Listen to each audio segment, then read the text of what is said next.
back, relax, the show is live. From the start straight to your vibe. AC Infinity, the name you trust.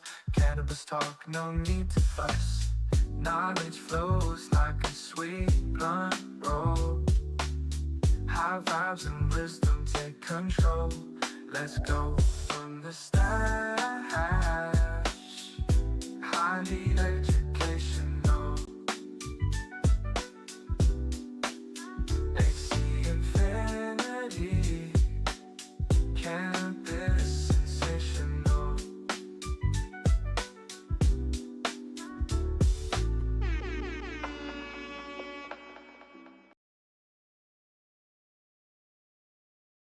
Oh, hey, welcome Let's to AC go. Infinity. This What's is from up? the stash, highly educational. Episode 8. Episode 8, and we're Episode Episode back. 8. 8, baby. Welcome back. Welcome back. Welcome back. What a I'm wonderful conversation we've been having, gentlemen. Kind of Yeah, been going through the entire stages of growth of this beautiful plant of ours. And we've done some incredible things. We've talked about some remarkable things. And now here we are, episode 8. man, Episode it's 8. gone pretty fast, I feel, to get this far into the series. I mean, if you're growing along with us and you've been kind of following along, we've gone through everything of the grow at this point, following the steps how we've done things. And we all started out with different germination methods, different mediums, and different nutrient styles. And to the point we're at now here, I still haven't even flipped a flower because I just moved. But a few of us already have moved through that. We're gonna look into that in this episode and check some updates in the garden. Gonna take it to the tent. We also are gonna have some trivia with some amazing giveaways. Today we've got the trim tray, we've got the bud bowl, we've got stash blend. And if you comment afterwards, after the show's done, below in the comment section, you may win something as well. We're gonna pick one person. Boom. Yeah, it's a Yeah. pretty dope action-packed show. episode. Last week we Action. went into flowering stage weeks 1 through 6. Now we're going to pick up right where we left off. Late flowering stage, week 7 and beyond. And it varies so much because are you have a short flowering strain, or cultivar, variety, whatever you want to call it? Or are you longer, right? Because some of these are going 11, 12, 13 plus weeks. So there are certainly some differences between, when late flowering actually starts. So we're just going to pick up from week 7 beyond, but keep in mind that there are shorter flowering strains where that are going to be cut down at week 8, for example. And then you can have some that are going to go a lot longer than that, several weeks longer than that. So something to keep in mind. Yeah, I honestly, most times I have a rule of thumb is when it says when the breeder says it's going to be an 8 weeker, I usually take her 9. Just oftentimes it seems to be that way. Some cultivars, it's one of those things where you need a trial and error. The first time I pull it right on when it says I'm supposed to, maybe that flavor will be on par with what they're recommending or the effect. Later, earlier, it kind of depends on what you like. Also, that's where the maturity is somewhat subjective in a sense. Some people do like to push theirs to a little bit further on. Some people do like to pull it when it's a little bit more in the milky or clear trichome area. Do you guys have a preference when you're pulling? Do you let it go a little later, or do you keep it right on time when it's recommended? Oftentimes, it'll go. Some will go within the harvest window that the breeder recommends. Others, it'll go longer than that. Typically, for me, and I usually harvest when most of the trichomes are cloudy, with about 10% amber, a little sprinkle of amber in there. Yeah, same here. I like to, a wise man once told me, when you think it is done, wait a week. Now, this was a long, long time ago before we really got to have a good opportunity to take a look at the trichromes.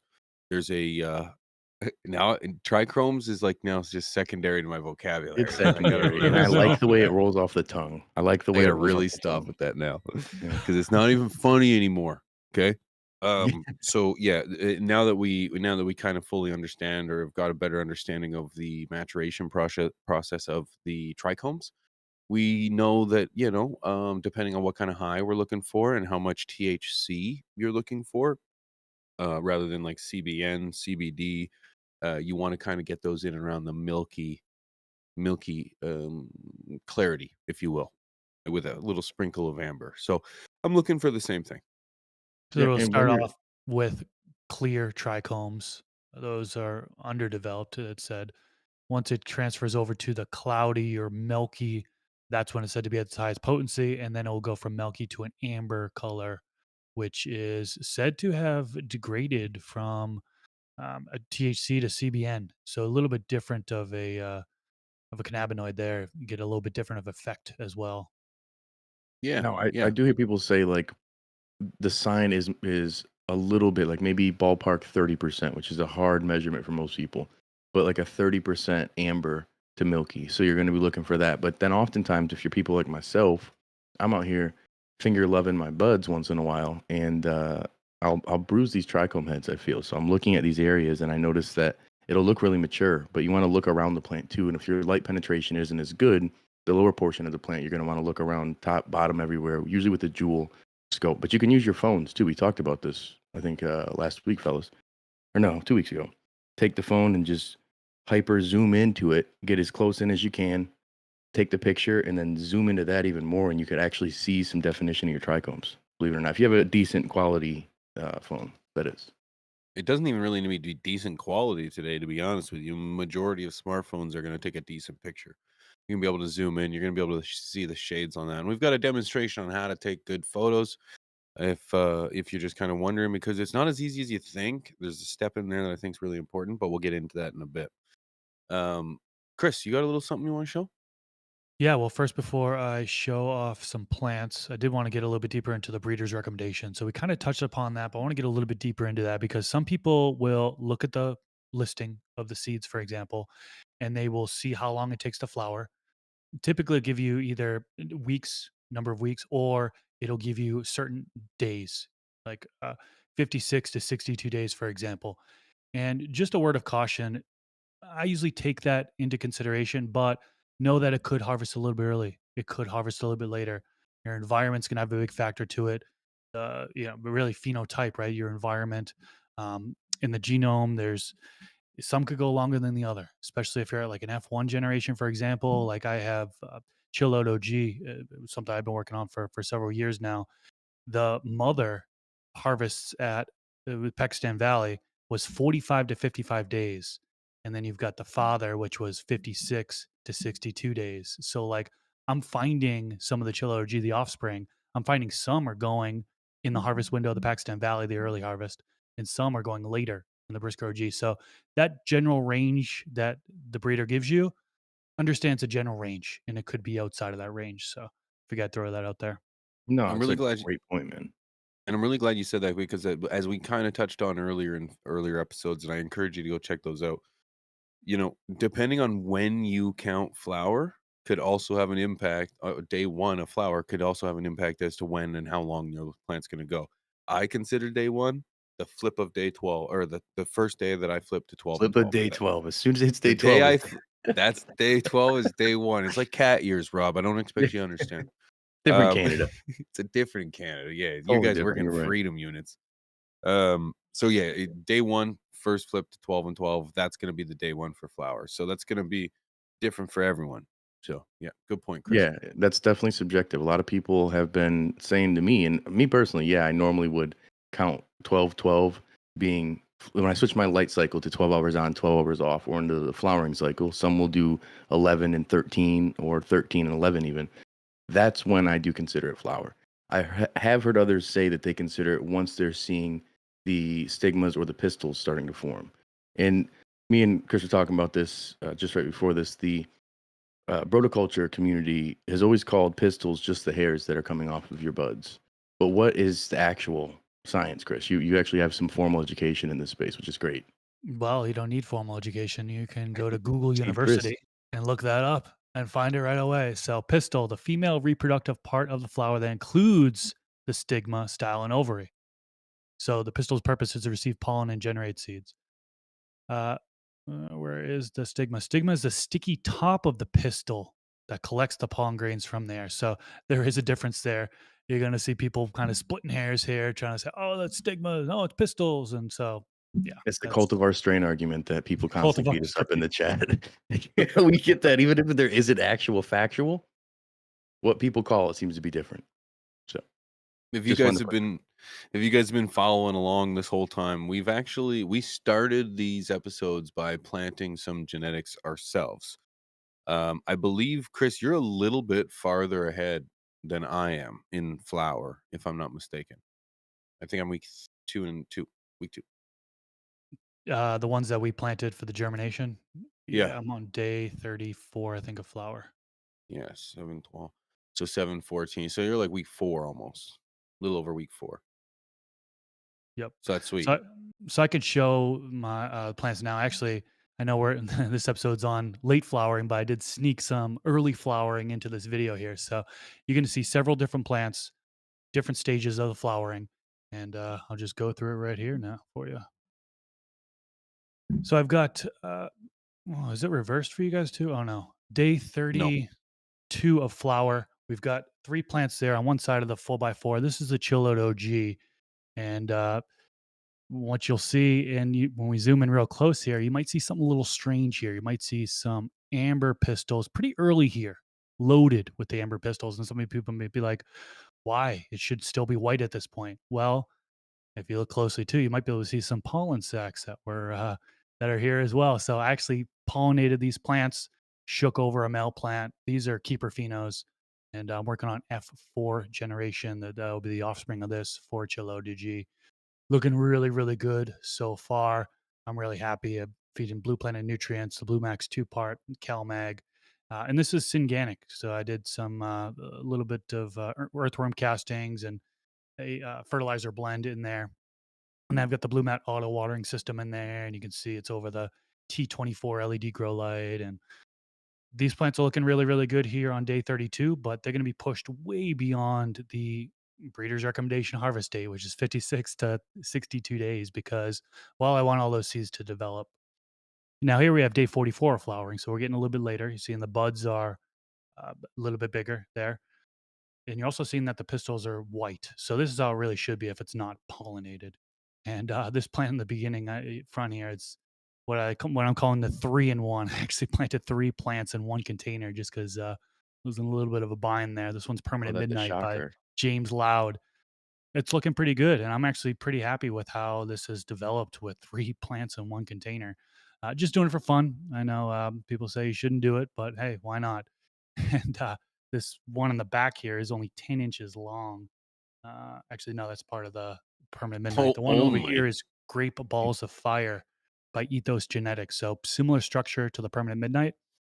And yeah, I'm really happy with how looking super frosty. I like the size for the day it's on, day 44. I forget if I think this is a 9 weeker. It might be a 10 weeker, but it's got a little ways to go here in flowering. And this right here is what I want to show you. This is a 10-inch plant. The other plants overshadowed the one. And this is Cali Critical Mass by Seedsman. And this plant right here next to it, Cali Critical Mass by Seedsman on the same exact day. So you could see what a plant does in its own container versus when it's shoved in with 2 other plants in the same container. Real chunky buds on here. This thing is just swelling up so nicely. Definitely got a little ways to go here in flowering, but all is looking good so far. And yeah, I've got, I think, one more plant that I'm going to show you here in a second, which is towards the end of flowering, which is Chill Out OG. And some people might be looking at this like, oh no, what happened? Why is it yellowing? What's wrong with it? Well, towards the end of flowering, this is a normal occurrence in a lot of phenos. Some plants are going to stay green the whole way. Others are going to have a fade, whether it be a yellowish color, purple, orange. But you can see here, this is just days away from harvesting. Some people might pull it right now at this point, but I'm probably going to give it I'll do Pigeon's rule, give it one more week here. Real chunky buds on this, kept it a small plant. Um, all is looking good here. And yeah, this is what the end of flowering looks like right before harvesting. You can see it look like this, but again, it's going to be dependent on the genetics, whether or not you get a fade. If I were to lower the temps, I could get more colors to potentially come out, because nighttime temps for this would really only been about, I was repeating, nighttime And temps I have really liked it. only been about 70 degrees Fahrenheit. So not too low. Yeah, mine faded Beautiful. just like that. That's why I was so shocked when Pigeon's pheno that he had was so purple and colorful. Because, All like, 3 of again, them. in this day and age, I've been growing long enough where this was chronic. Now it has a name, a separate name. It's Chill Out OG. You know what I'm saying? Like, everything has its own particular uniqueness to it. But the green look, somebody said it in the chat there just a minute ago in the live stream. The green look, ballsy of you to be growing that nowadays. The commercial growers would be like, nah, it's not purple and tricked out and crazy looking. But oftentimes that'll be a confusing portion for a lot of people is knowing the fade because they're looking at the new age genetics. They're like, well, why didn't it purple out at the end? Why aren't my leaves red and purple? It's like, well, not all cultivars do that. Some will just deplete the chlorophyll essentially in there, and the green of the leaves will start to die off. And that can be a sign, but yellowing isn't always the sign as it is fading. If you look how that looks like it's fading away, you know what I'm saying? Like it's eating itself up. And I definitely myself run it a little longer too. Like I love how uniform and consistent that chill out OG is. One of the most consistent like genetics across the board. Everyone who posts it, I'm like, chill out. And then Pigeons posts his, and I'm like, but it smokes, it smoked like mine, but his had, you said more of a brisker flavor, correct? Yeah, Yeah. his definitely lean towards the brisker side of things. And Yeah. that's where I think everybody has their way to grow, but phenotypes and genetics are going to play a big portion into how the end of the plant comes and how you identify it. So getting used to that finish is important. And that's why I like to run a plant a few times before I decide I don't want it anymore, because maybe letting it go a little longer or a little less time could be better. Just depends.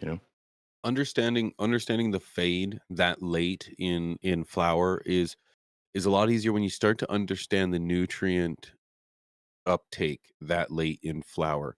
If you look at a regiment, particularly in a synthetic regiment, it's a lot easier to see what elements are being eliminated throughout flower. Nitrogen is eliminated really early into flower, or at Or least lowered. decreased. Yeah, Yeah. decreased significantly.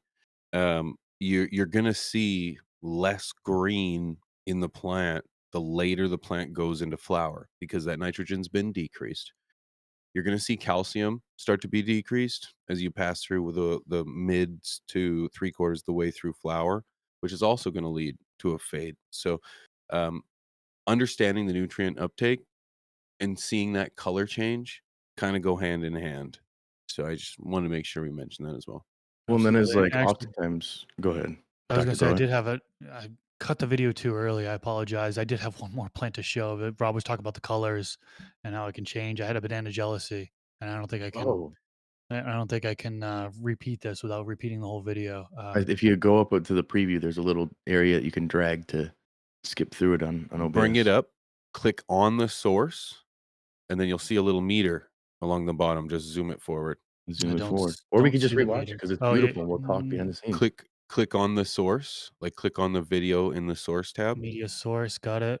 and then you'll see now the little tracker at the bottom of the preview. I don't see it. Huh.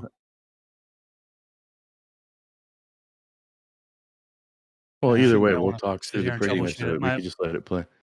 I was gonna say we could just let people see the beauty of it, and also all that equipment that you see Chris running over there, AC Infinity, man, they've hooked it up. Best in the game. Discount code the stash 15 anywhere, Amazon or on our website. With that, your space you've upgraded, you've changed things up significantly, so you have multiple different areas where you're running things. Do you keep all of the environment the same in those spaces, or do you have it? Are you doing any testing because you have or not testing any variations because you're making seeds in one space versus flowering in another space? Because the end picture of what your seeded flower looks like, that may be a different goal for what you're producing. So it may not necessarily be what someone's going to look like who's trying to get flower when they're finishing. Seeded stuff, I'm pretty much keeping the same as far as environment. Now, with as far as nutrients, there's a difference there for sure. So, a lot of folks, what they'll do when they're seeding out a plant is some people are just going to literally stay on their veg newts throughout the entire grow. Now, I cut back. I do switch over to flower, but I don't cut back on the phosphorus and potassium as much as people normally do on non-seeded run. So there's still a good amount of nitrogen in the mix. But yeah, I thought that was pretty surprising that people do that in order to try to get better seed development.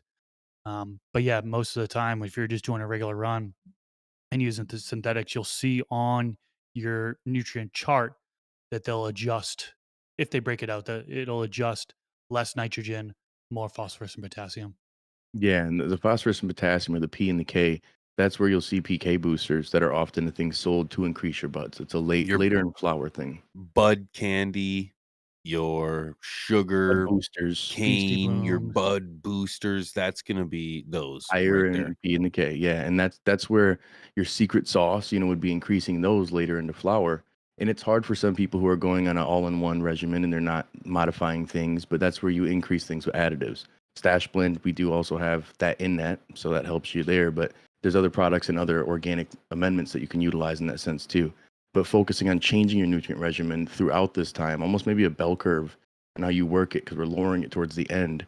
It's a big focus for me. And some people say that lowering that nitrogen can help with relieving the harshness of your flower. Some people say it's harsher, less terpenes when you have more nitrogen in there when you're pulling it. So I think that could be a little bit of real science. But at the same Oh, time, if you're growing flower for seeds, you don't really care about the smoke of the flower. So I could see using that all the way through if you're trying to produce some more veg growth, so to speak.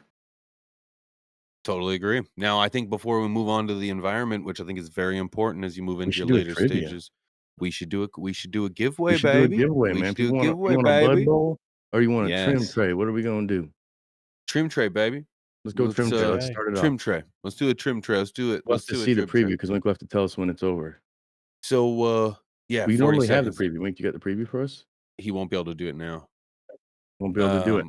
So you gotta let us know when you 40 start and you gotta seconds. let us know when it Yeah, let us ends. know when to start. Um and then Rob will be able to read what's the question? You read the first I'll one. read So the for those that don't question. know, we're gonna read you a question. You have 40 seconds to answer. All you gotta do is put in the chat A, B, C, or D. You only have to put it Yep. in one time. We're gonna pick one winner. All right, and let me get my 40 seconds on the clock. So I have it in front of me. All right, Wink. Hit it. So, what are the hair-like structures that often grow on buds? Is it A, calyxes, B, plant pubes, C, trichomes, or D, pistils? Debatable. We just argued about it. Just argued. Now, is it A, calyxes, B, plant pubes, C, trichomes, or D, pistils? You got 20 seconds left on my clock. Get in the chat. We're going to pick one person through here. If you get it right, we're picking one of these people. Hit it. Hit it, baby. Hit it, baby. You get one of these. One of them. One of them. There We we got go. 8, 7. I hear some freedom being cracked open. That was 5, obnoxiously loud. 4, 3, 2, 1. It is a young D. Look at my alarm went off for that. Mhm. D, D, pistols. congratulations. Debatable. Chris did call it Now, pistols earlier, even after saying it's Sigma. That's right. Now, it's gonna pop up in the Nightbot right away as to who the wiener is. Yep, Nightbot will And, have that going. Big shout out to Avi for running this while Sid's out doing her thing. She's making it There it happen. is. I saw it George. blast through. George MTB. George MTB, you have George. won. Make sure you email giveaways at acinfinity.com. Only the winner, please respond to the email. We know who wins, so don't be an ass. Yeah, don't be an So- ass, man. Congrats, George. You just Congrats, got George. Trey, brother. And if not you Trey didn't win, Songz. If you didn't win, you go to acinfinity.com. You can check that out. Use promo code THESTASH15. So, Excellent. late stage environment. I've been talking. Chris, you want to take this one? Been talking. Sure. Yeah. Late stage environment. So couple days, a couple of different ways you can go about it, right? So some people are going for yield, and what they're going to do is they're going to keep it a high temp. They're going to higher temp. Roughly, I usually run 80 to 82 degrees Fahrenheit. Some people swear by going a little bit higher than that. You also want to make sure your light intensity is up there and your CO2 is up there. You're dialed in VPD, nutrition's there. Then you're really running the plant full power up until the end. You're having it swell up. Now, some people say that your bud development, the structure will be compromised. So if you're looking for bag appeal, might not be the best route. But other folks, what they're going to do is they're going to drop the temps in the final weeks. Why? Why would they drop the temps in the final weeks? Well, it said that it conserves the terpenes. So the higher the temperature in there, the more terpene loss. Terpenes are volatile. They'll go into the air. That's when you open up your tent and all of a sudden there's a huge smell.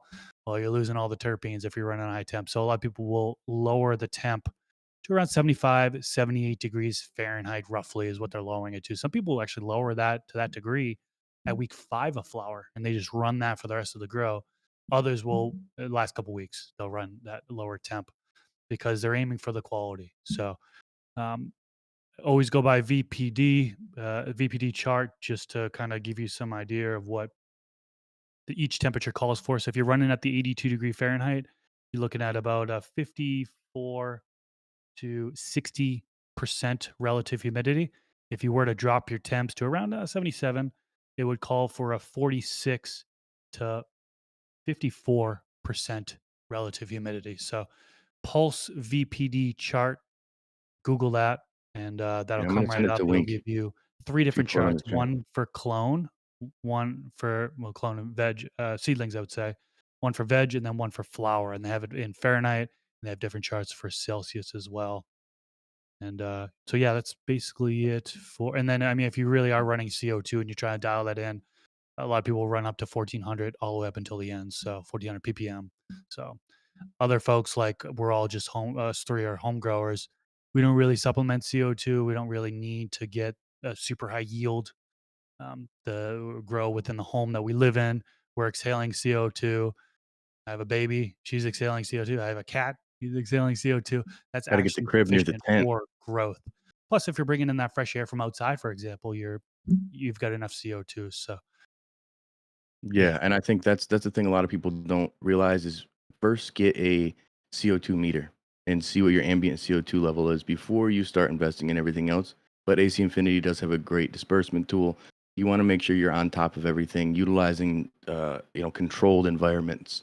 Tents might be a small space. If you're in a 10 by 10, maybe, but the utilization of something like CO2 latent flower, you can go hard and push it a little more than you could. But increasing those temperatures, you still will be cooking off your terps. Another reason people will swear by dropping their temperatures is trying to get that purple color on any flower possible. And you can do that, but you may sacrifice other things if you go too low. There's a fine balance, and I'll see oftentimes people trying to just drop the temperature of the individual plant with potential risk of making those roots too chilled. And I was doing that in the past with bro science, doing ice water baths and everything. And then I've noticed that my plant, like, the leaves would scrunch up and be stressed out. I'm like, oh, I did something wrong here. And what I did was use protoculture methods. So dropping that temperature is important too, but humidity, some people will as well. They'll gradually lower that. Myself, I won't go any lower than 30, 35% when I'm late in the flower. What about you guys? Chris, you're always all you gotta do is just shut off the humidifier, right?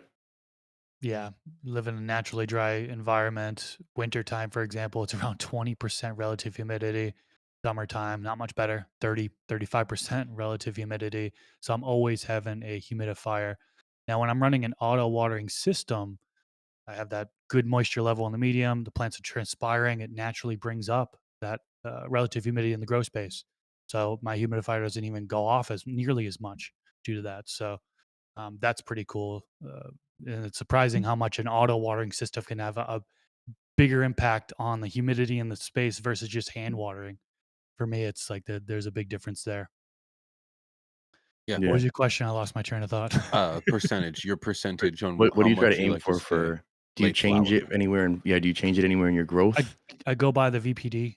I'm usually aiming for 1.2 to 1.5 kPa, which typically lands me anywhere in the range of kind of like what I mentioned before for the percentages, anywhere from, like, was it 46 to roughly 60% RH, depending on what the temperature is. Yeah, Yeah. 60, I'd be a little scared at 60 depending on the size of the flowers that I'm harvesting. You know, rule of thumb for me is the fatter the bud, the lower the humidity. I'm just trying to avoid getting any kind of rot inside the buds. 60% will be a little bit scary for me, but that 40 to 50% sounds like right on the money for something that I'd be trying to aim for. And my Mhm. temperatures would be mid to high 70s in and around that late flower. So that's going to get me that 1.3 or so that you were requiring, or 1.6. I can't remember what you said, but You yeah, said some you'll size. find you'll find it on the pulse. You don't have to know it. The pulse has the Well, VPD that's chart. So and that's where if you have the AC Infinity VPD gun, that little that thing you may have saw in that skit we did back in LA. That was an amazing trip, by the way. Shout out to AC Infinity. And shout out to everybody who came to the Growers Gauntlet sesh. That was awesome. See a lot of you guys in the chat. That amazing. gun, that thing isn't just cool to shoot at each other like laser tag.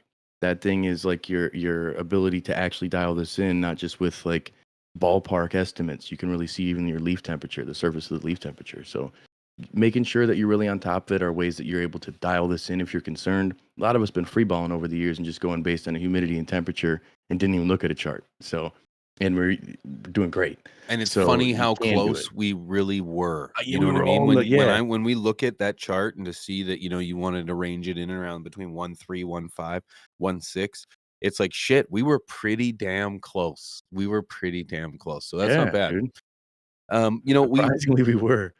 we kind of discussed, you know, finding maybe pests and mold later in flower, but we also talked about the maturation process of your trichomes and using a camera to be able to identify it. And I just real quick just wanted to go over, because as someone who actually looks at people's gardens on a weekly basis, taking photos of your plants isn't actually as easy as you would think. And not necessarily as it's not as difficult, but one crucial step's being missed. So, Wink, if you wouldn't mind just pulling up that video and just let me know when you start it, and I'll hit it at the same time and I'll walk us through there. Hit it. This is the second one. Sorry. Yep. So, uh, when you're trying to take a photo of your plant, you can do this with your smartphone. Pull out your smartphone. Ideally, I would recommend taking a picture rather than a video, but the concept's the same here. You're gonna be able to zoom in, but tapping on the photo where you want to focus. So if you just tap, it's focusing all the light and all the attention to that one spot on the plant. Then snap your photo and then zoom in. So I'm doing a video here. I'm not entirely sure why I did that. I feel like a boomer using a cell phone for the very first time. Yeah. Um, but is it taking a video? It's not stopping. But just the idea of just tapping on it. If you can take a picture with your phone on a tripod, or at least standing on a few cookie boxes and then just propped up, just that way you can get it to stay still. That's He key. did do Tap, that. tap. There was a few cookie It's boxes in the room. delayed for it was delayed for me, so I'm just seeing you press record. And so, That's yeah, great. just tap it on it. Make sure it's as still as possible. Zoom right in, and you're not going to have an issue there. So, you're not only going to be able to see, you're going to be able to watch the trichomes, but then you'll be able to see any pests or mold as well. So keep an eye on that.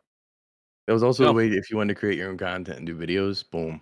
boom! Don't let pigeons get anywhere Oh, near it. same concept though. I mean, the thing is you're getting the focus on it, and this will also help you too if you're trying to get those zoomed in trichome shots. You can't just zoom in. You're gonna have some blur. You need some definition. You could hold in your thumb and lock in that focus too. I think on any phones nowadays, Pretty much. very Just yeah. much, unless you got a Boost Mobile flip phone, Nokia or something, singular Then wireless shit. I am jealous of you that you Yeah, still have you one. pull up in a hello moto, then I might, you know, might Nextel. question it. Yeah, where Excel. you at? But essentially, this is a thing that not everybody needs to care about, but it is if you're trying to document for your next grow. You're running this for your first time, and you're like, "Hey, I pulled this at 8 weeks, like they said. I did X, Y, Z. Let me take a shot for memory." Because you That's got to it. think it's going to be months later, and potentially a year until you see the next full cycle of this next run. So it's You good to make kind of document this. You bring up a really good point too. I like to take a picture when when I'm trying to see the maturation of those trichomes. I take a picture week 8, week 9, week 10, try to get in the same spot generally, same few spots. Then compare those photos and you can kind of start to see them change color. So get photos of them as they start to progress. Even Oh getting yeah, man. photos of the whole plant, you know what I mean? It's, good to just document along the way. I've taken so many photos and videos of just past pictures that and I've got a whole hard drive full of pictures and videos I can look back on for years and years and years, over 10 years worth of content that I look back on. It's kinda cool because, if I plan to grow out the same variety, I can look back at what I did before and not only look at the pictures, but feeding log as well. I usually track what I fed the plant, when I fed the plant, and so on and so forth. So looking back at that stuff can be super beneficial. Even if it's like your first run, second run, still take those pictures because on your third run, fourth run, you can look back and see where those things were at and kind of give you ideas on your current run, what you should do. It's a Yeah, really good idea. absolutely. Really good That is idea. very What do you true. think? What do you think, boys? Should we give some away? Hmm? You don't get nothing away. I was Hmm? gonna twist me another Giveaway. cigar, Yeah, but yeah, let's good. do it. Good time for it. It's hard to Perfect do it all time. at the same time, but we'll Let's do do it. the So I got to be a Trimble though. What timer. do you think? Yeah, Trimble? Yeah. Yeah. Yeah. I'm the timer Trimble. guy. All right. And then Wink, Mhm. just let us know when you hit it. Those Trimbles are pretty cool. They are, dude. I got to get a new one because I gave Trey mine because he was about to trim and he wanted me to Hours come life over. And saved. I didn't want to. So I said, "Hey, brother, brought to you Yeah. by AC Infinity. and gave it to him. Who Shout out cares? to them. Worked great. All right, Wayne, let me know, bro. All All right, right, run it. hit it. You, boom, boom. All right. What is the common sign that indicates plant maturity? Is it A, amber trichomes? Is it B, clear trichomes? Is it C, yellowing leaves? Or is it D, all of the above? You just put the letter. Oh, just got to put the letter in the chat. Night bottle A, pick B, wiener. C, or D. You got 20 seconds. It's counting down. I feel the energy. You got to put it in the chat. We're going to pick one winner. Again, shout out to AC Infinity for bringing this to you every other week, man. Making it happen. Yes, and 10 seconds. if you don't happen to win this, you can also go check it out at acinfinity.com. Use promo code TheStash15. You can grab yourself your one anyways. Insert English here. It's done. It's done. All right. Boom. The answer is A. This one is a trick question. It'll fuck you up a little bit. Got the Yep. clear trichomes in there. You see that? You Yep. see that? Amber trichomes. It's a common sign that indicates plant maturity. And it's like we said, not fully amber. If your trichomes are fully amber, honestly, I feel like it's gone way too far. Like you never want it to be. I think it's personal preference today now, man. I think like everybody. I'm not gonna call what it is. We don't understand, in my opinion, or have fully explored CBN and the transformation of THC into it. So I think that we're going to start to see it a little bit more and more, and we're going to see plants going maybe a little bit farther. Part music. You won. Part music. Congratulations. Go to email giveaways at acinfinity.com. Send them a little screenshot so we make sure that it's really you. Congratulations, though. You got yourself one of these things to work the wrist. Congrats. Yourself on a little Trimble, baby. Yeah, those things are great, man. They changed my mind on Trimbles. I talked so much trash over the years until I tried this one. Dude, so much.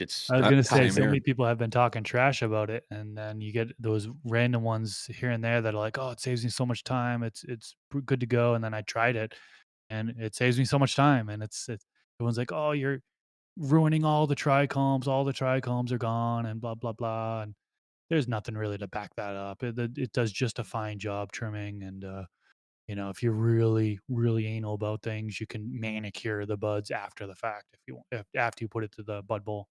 Or you could not use the bud bowl and just kick rocks. Or you can trim. Quit worrying about what everyone else does. Hours. You can stay in trim gel for longer. Trim it, you put a trim gel and get yourself the trim tray and fucking work the rest. It's up to you. Yep. Totally your thing, man. For different folks. Yeah, that's you can stroke it. But yeah, man, once you get to this point, harvesting it, we're going to talk about this in 2 weeks from now, actually. But if you're right towards the end, this is one thing some people run into, and it's the last minute troubleshooting problems, man. This can be tough. Those suck, dude. Things like bud rot, pests, powdery mildew. I call the herd almost at that point, dude. Nutrient lockout. Yeah, like these are things that, depending on what you have going on, if it's something like bud rot, man, some people will just cut off the area that they see that's infected. But oftentimes, myself included, people will just say, man, that sucks, and kill the entire plant. What is your guys' go-to thing when you're at the end of flower and you see an issue like this? Do you just dump it, pump it, and dump it, or what do you do? If I'm seeing bud rot, unfortunately, it all has to go, man. I really don't think that we can treat mold on bud like we treat mold on cheese. You can't just cut it off and hope that it's all gone. I think once mold, yeah, I just don't think. I think once there's mold airborne in the environment, it's gone. So, man, it's gone. I don't think you can just pick out the bad stuff and move on. I've had bud rot before, and I cut off the branches that were affected and smoked the rest. And who knows? Maybe there was some actual mold, just really so small, so it's not apparent to the naked eye. That You can take explains a a lot. microscope and look at it. Yeah, thanks. You can take a microscope and look at it, and there's actually is mold on there. I've seen images of it before, and it just kind of blew my mind because you can't see it with the naked eye, but when you take a microscope to it and you see it on there, it's kind of disgusting. So I think in the future, I probably would get rid of the whole plant, but if I can afford it, right? I mean, sometimes we're in a desperate situation. We've got nothing to consume. And so we do whatever we can to try to conserve. I mean, I've seen people take vacuums to a rug in order to try to collect stuff off the ground pantyhose on in there. order to conserve. So situational. I've never done it. Situational, I guess you could say. But yeah, I've come across bud rot before. It is no fun. A couple things to just make sure you have good air circulation in the grow tent. Humidity is not too high. Look at the buds. If you see some of the leaves coming out of the bud areas that are yellowing from the petiole, from the stem outward, not from the tips inward, you could potentially have bud rot. So you might want to open up the bud a little bit, peek in there, see what you can see. That is a sign of bud rot, but it is not good, not good at all. And I don't wish that upon anybody. Yeah, not even my worst enemy. And there's things like that, but then there's things like nutrient lockout, like we were just saying it. And that's where I have seen people run into this late into flower by going too heavy in their nutrients or the pH being, off essentially. At that point, you want to almost just let it keep riding out and just water in it and let the plant go because you can finish it off still and the bud's good. You get something like bud rot, I wouldn't. I wouldn't. I've seen people take flour that had powdery mildew and do a wash with that and still smoke it. My lungs, I've smoked cigarettes and all sorts of wild stuff back in the day. I'm not doing that. I'm dumping it. As soon as I see a little bit, the whole plant's dead to me. Other people say other things. Pests. What about like a mite infestation? You guys ever seen more back in the day at this point, but somebody get mites at the end of flower and have like webs? Do you just go in there with the vacuum and hit it with the old suck off, or do you just kill it? This isn't a late night on a red light district. You No. can't just get it sucked off. You got to be able to. You got to call it, bro. You got to call it, man. Get I'm the not shit out feeling my it. buds, dude. That's where, yeah, for the thing I'm gonna smoke, it's Yeah. The thing is I used to, and this is where I've kind of changed my philosophy. I used to live by the concept of if in doubt, flower it out. And that's the worst advice possible. uh, it's it horrible. sounds really cool. I could put it on a t-shirt, but it wouldn't sell. The thing Yeah, is that, you really wanna have your shit figured out before you send it to flower so that you don't have these issues at right. all. Any time that your plant is focused on trying to survive and trying to fix itself, whether it's through lockout, whether it's through pests, whether it's through a deficiency of sorts, a a burn, it doesn't matter. This is energy that it's spending not creating solid buds, good resin development, these kind of things. You really don't want anything to go wrong. You can try to address the little things. Maybe you got a slight toxicity, right? And you can dial something back. You can increase water consumption, decrease nutrients, nutrient A or B. But the reality is you really just want those 8, 9, 10 weeks to go as smoothly as possible without any kind of hiccups. And I know that that's kind of just a horrible advice, but that's the reality of it because any time spent not growing weed is time wasted. Yeah, my policy is when in doubt, throw it out. Get the hell out of here. That's I'm gonna just grow more. I live in a great state. I can grow 12 plants for myself and 12 per patient. I can have up to 5 patients. I got plenty. We're good. I'm not gonna waste my time these days on a sickly, nasty thing that I would be consuming or giving to my patients, God forbid, Not happening. I've been fortunate enough to not come across any major pest infestations towards the end of flowering. So but I've seen pictures and I just feel so bad for those folks that have webs on their buds towards the end of flowering because at that point it's too late.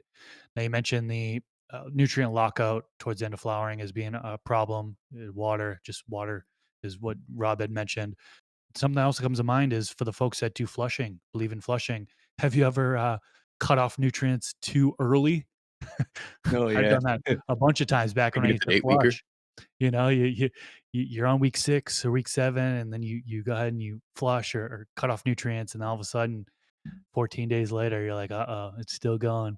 21 days later, you're like, "Okay, I don't think this is a senescence. I think it's a nutrient deficiency. The plant is just deteriorating at this point." Yeah. Unfortunately, it negatively impacts your final result. One other thing I wanna mention, late stage problem is nanners. And so Ooh. towards the end of flowering, usually it's after the harvest window, you'll get nanners coming out of the buds. And basically what it is, it's male parts. It releases pollen right away. And so if you're seeing these little bananas coming out of the buds, that's usually a sign that it's past the harvest window and you should harvest it right away.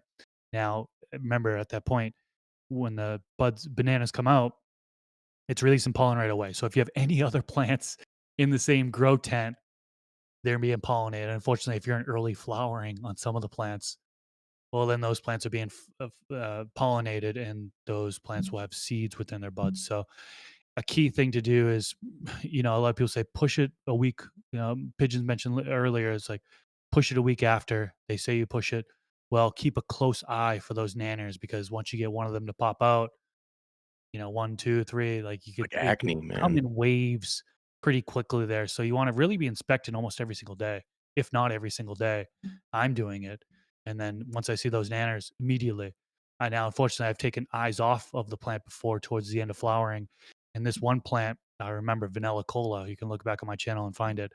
Unfortunately, I let it go a little bit too long and had a little bit too many nanners.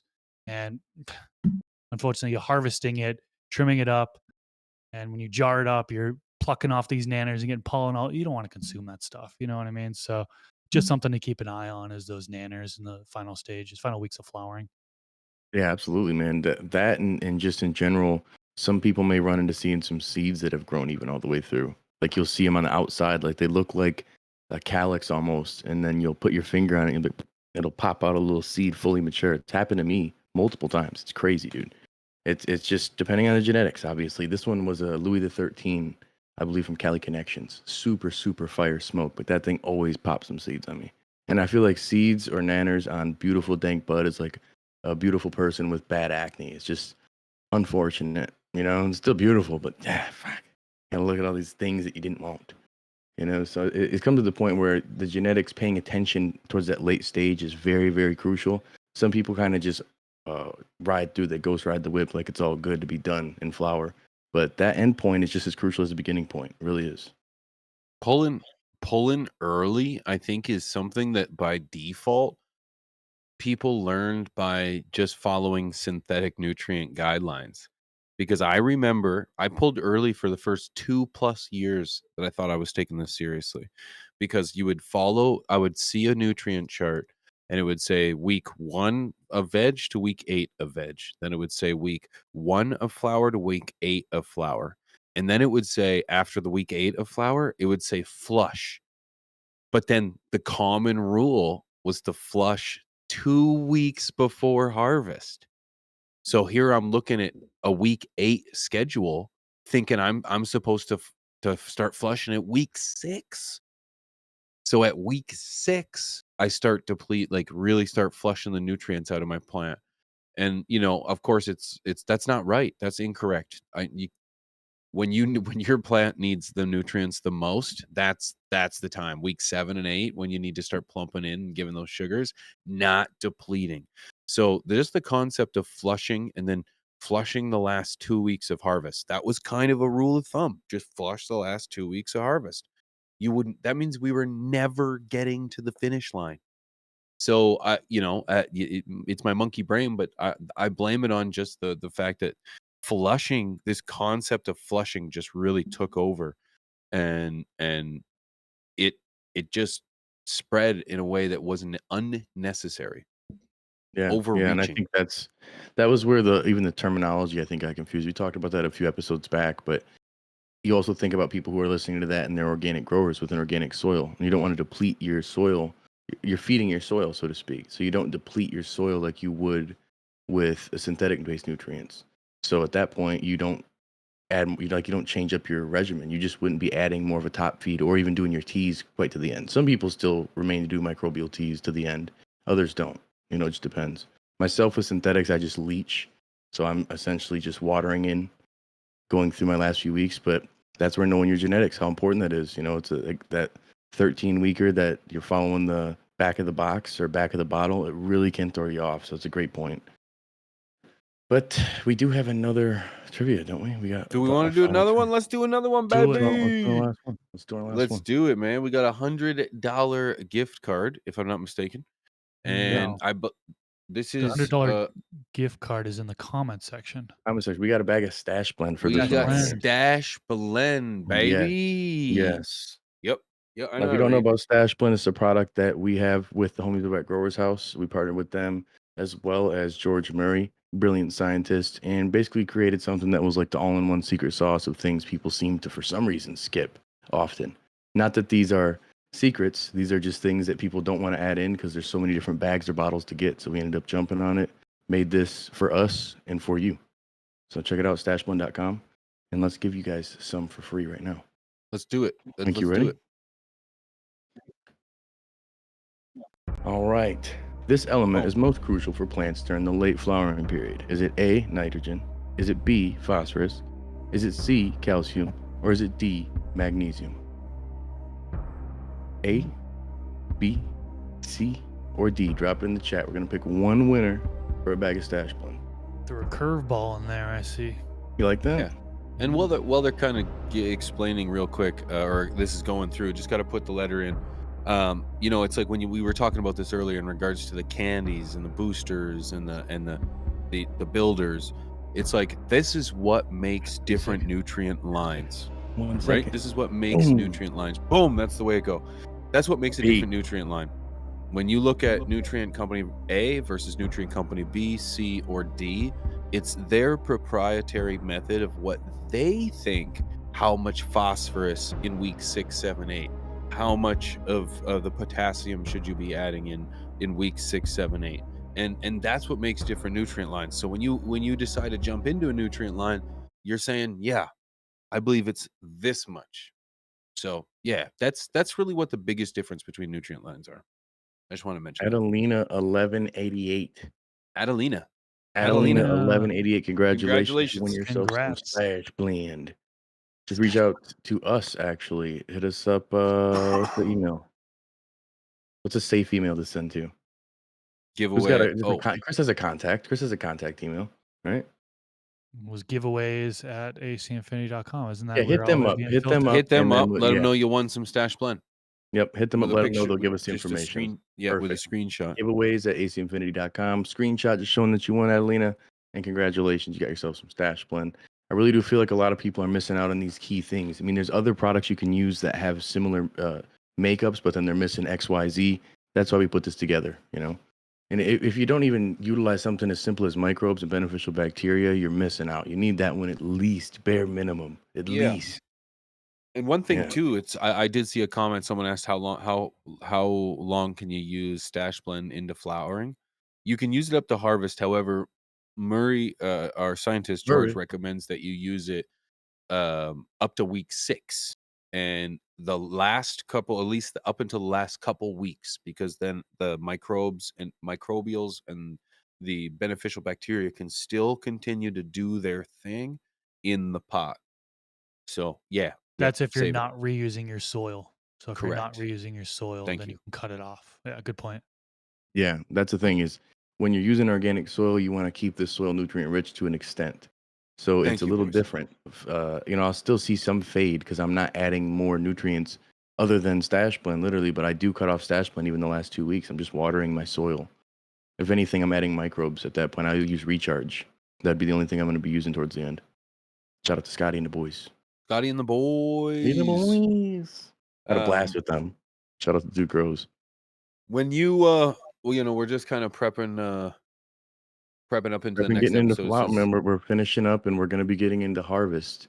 That's going to be our next episode. Kind of just dialing in what we're doing. And if you do utilize that flushing or leaching process, you know what I'm saying? And this is where I think a lot of people have differing opinions. But maybe we'll be devil's avocado on the next episode and go over different ways. We know what Chris uses. We know does very well with it. Not all of us are balling, Daddy Warbucks, to have ourselves one of them things. Let's So me and P have other methods that we utilize. I think the three of us are going to have totally differing processes of finishing our plants. Really do. yeah, I totally agree. And let's, as we prepare for harvest, there's a few what was it? Sorry, bro Horticulture science or items, bro science. broticultural items that we could discuss. In regards to a couple things, I wanted to discuss two things. I know, Chris, you can touch on a couple of these because I'm really good at just giving away information that you know Chrissy. about. The first thing is people like to think that decreasing the light towards harvest, in some cases, going as extreme as doing 24 to 48 hours of dark period before harvest. I personally do not do that, but I believe it was you that brought I forward some used to back in the information. day. Me, never one time. Um, you brought forward some information, Mr. Groen, in regards to is that necessary or no? So as far as the darkness before harvest is something I used to do because I heard about it on the forums. Back in the day, that was the technique. Everyone said, give it some darkness. You'll get more trichome development out of it, and yeah, it'll lead to a better smoke. And it has been debated for so many years whether or not to give your plant a period of darkness before harvest. And I know there was one study, shout out to Lost Leaf, I believe is his name. If you search Lost Leaf, darkness before harvest on YouTube, it should pop up. He had some testing that he did on it. I believe he didn't find a difference in there. There was a slight difference that wasn't really quantifiable or something along those lines, but I think that was proven otherwise in his study. I think also I talked to Dr. Bruce Bugby about this, asked him this question. He said, not 48 hours of darkness, but 48 hours of continuous light on the plant. Some growers are doing that in order to try to get a better result. And I think the jury's still out on that one, whether or not that one works. I know a lot of these things are just, bro science or anecdotal data, stuff that people have experienced. They're kind of just speaking about. They think that works for them, but there's no real numbers to kind of back it up. So take everything with a grain of salt. Some people do it just to experiment, and I encourage people to experiment. Your plants aren't gonna die from giving it 48 hours of darkness before harvest. You're not gonna have a really bad adverse effect on it. So if someone's thinking about trying it, go ahead and do it. And there's another thing that people talk about, the starches and sugars being broken down during that darkness period. So that's what happens during lights off. So that extended darkness period starts as the sugars are being broken down, could lead to a better, I think, flavor is what they were saying, a better, smoother smoke and stuff like that. So again, there's really not testing to back any of this stuff up. There's just a lot of he say, she say, just navigate at your own risk, really. Very similar to Eh, the flat Earth theory. I But some people believe it. I don't mhm. know. A lot of evidence to suggest that the Earth is flat. I guess you're right. You know? Would you Now, just sit too, there and use this logic of things? Yeah, I don't know. one thing is too, and I like when you speak, Chris. So I'm going to alley oop you Thank another you, one. Chris. Is the flushing? There was also a study done that suggests that maybe flushing isn't necessarily as it seems. But then maybe who did the study? Nutrient company? Yeah, so I think we might have touched upon this a little bit on the previous episode, but I will get into it again here. Whereas basically the study came out on flushing by Arc Screen Technologies back in 2020, and they are a nutrient company. So a lot of people are like, oh, it's a nutrient company. They want you to feed nutrients up until the end because they make more money. But basically, what their study found, and you can Google it, RX Technologies flushing study, and it should pop right up. They found no difference between flushed and unflushed. They did a couple different days, 0 day flush, 7 day. I think they did a 14 day, and they found no difference between yield, terpene profile, the cannabinoid content. I forget what else, but you have to look at the study. They found no difference between the two. And now you can play devil's avocado like Pigeons likes to do. And well, if there's no difference between feeding the plant nutrients all the way up until the end or not, why feed the plant nutrients? When you're not getting anything more from it, right? And so I actually made a video on this, and it was kind of brought up that point. Like, it's beneficial to flush, beneficial on your wallet. You're not Yeah. spending as much money on nutrients. So yeah, it's another thing that people debate about a lot. And I don't flush anymore personally. No, I just feed And all the way up until the end. I'm glad you said that's experiment, experiment, experiment, because I can tell you all three of us have flushed. I have flushed. Oh, I yeah. flushed for years because that's just what we were told how to do it. Remember And I'm carrying just your think plants out to an area to, like, fucking oh my the god, I've got bad bathtub, memories, the dude, yeah. bathtub, I've made, is like, a just whole drainage system. gallons I and cut a gallons bathtub of in water. half in the basement and put it was a horrible thing, dude. So bad, so bad. Yeah. But you know what? You had to experiment. You had to go through it to kind of know that didn't it's not that it didn't work, it's just that you weren't losing anything by not flushing, and in fact, you were gaining some flavors, a more mature plant, these other kind of things, but don't confuse flushing with leaching Yeah, I'm a because that's leecher. I'm a leecher too. I like to leech off the two of these You know? gentlemen. Yeah.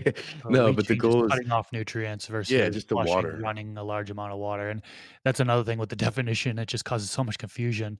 I brought this up to Jeremy from Build a Soil one time, he's like, "I think of it as the opposite, leaching as in you're running a large amount of water, and flushing as in you're cutting off nutrients." I'm like, "Well, there we go. No, we're not on the same page upon what leaching is versus flushing is," and it's just you gotta laugh at it sometimes, you know?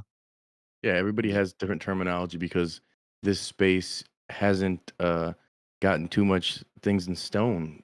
Defoliation is a thing we say. We say a lot of stuff that's not used in botany and in agriculture as a whole. So we got our own things, and so bro And we science even works for some and not for others. You know, and we still misuse terms, still do right? The defol, a lot of people stigma refer to versus defol with stigmas versus pistils. Yeah. You know what? strain and Trichromes. cultivar, Yeah. The trichromes. trichromes. Yeah, it was a good You statement. know, But hell of an episode, gentlemen. We do have a giveaway for the comment section comment section later. below Make after sure the you video. comment later. There's $100 gift card open worldwide, guys. So if you want to participate in that, just got to comment something insightful, something full of love and positivity would certainly help. Let Absolutely. us know in the comment section below. But a huge shout out to AC Infinity for putting us on.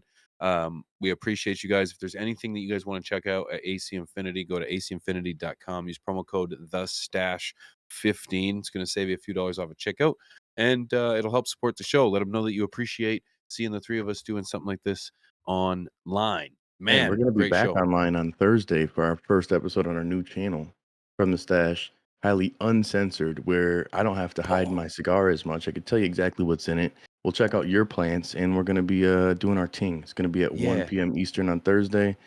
Pull up with your boy, even if you gotta go And when hide in I the bathroom at work for a minute with a cart, And you when know? I spit up a beer all over my keyboard, whoops, I can actually address it. Anyways, Yeah. we also have Tea with P tomorrow night, Wednesday at 9 Oh, p.m. Central. If yes. you guys want to enjoy yourself a cup of tea in the eve, I suggest you come tune in 9 p.m. Central. We got lots to discuss.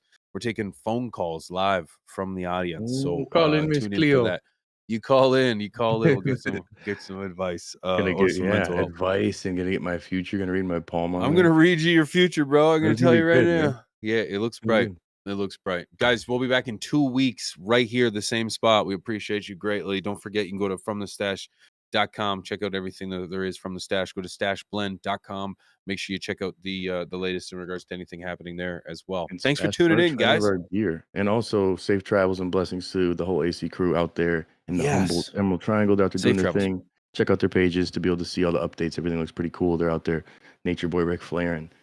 But yeah, Doing with their that being thing. said, shout out to Wink. Shout out to you guys for tuning in. We'll see you guys in 2 weeks or on Thursday and tomorrow. Peace. Peace. Peace.